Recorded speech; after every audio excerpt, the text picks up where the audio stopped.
नमस्कार, मी समीक्षा देशमुख आणि सागर डिजिटलच्या दर्शकांसाठी मी घेऊन आली आहे महामार्गावरील घडणाऱ्या दुर्घटनांचा विषय। महामार्ग ठरत आहेत अपघात आणि आगमार्गही।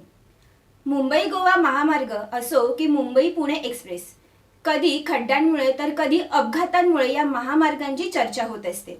गेल्या आठवड्यात महामार्गावर एका बसला अचानक आग लागली। त्या दुर्घटनेत 42 प्रवाशांचे प्राण वाचले, मात्र त्या खासगी बसची राख झाली होती। ही घटना ताजी असतानाच शनिवारी मुंबई पुणे द्रुतगती मार्गावर वडगाव नजीक खासगी प्रवासी बसला सकाळी 7च्या सुमारास अचानक आग लागली। बसचा टायर फुटल्याने शॉर्ट सर्किट झाल्यामुळे ही आग लागल्याचे म्हटले जात आहे। या बसमध्ये 36 प्रवासी होते। सर्व प्रवासी सुखरूप असल्याचे सुरक्षा यंत्रणांनी सांगितले आहे। या दुर्घटनेतही बस जळून खाक झाली। IRB पेट्रोलिंग, देवदूत यंत्रणा, अग्निशामक दल, त्याचप्रमाणे महामार्ग पोलीस यांनी युद्ध पातळीवर मदत केली।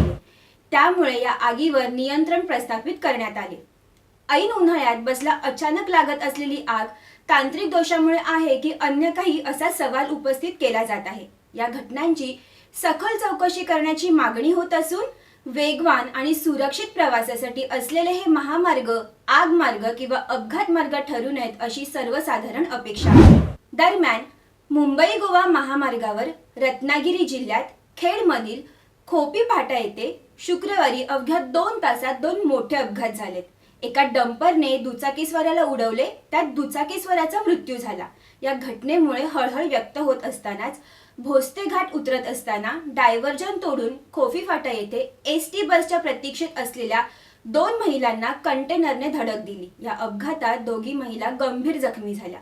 एकंदरीतच कधी अपघात तर कधी आग, यामुळे महामार्ग कधी सुरक्षित ठरणार असा प्रश्न या निमित्त ऐरणीवर आलाय। सागर डिजिटलसाठी समीक्षा देशमुखसह खोपोली येथून जयवंत माडपे आणि खेड रत्नागिरीहून चंद्रकांत बनकर। सागर डिजिटलच्या यूट्यूब चॅनलला लाईक करा, शेअर करा, सबस्क्राईब करा आणि ताज्या घडामोडी नियमित पाहण्यासाठी बेल आयकॉनला प्रेस करा।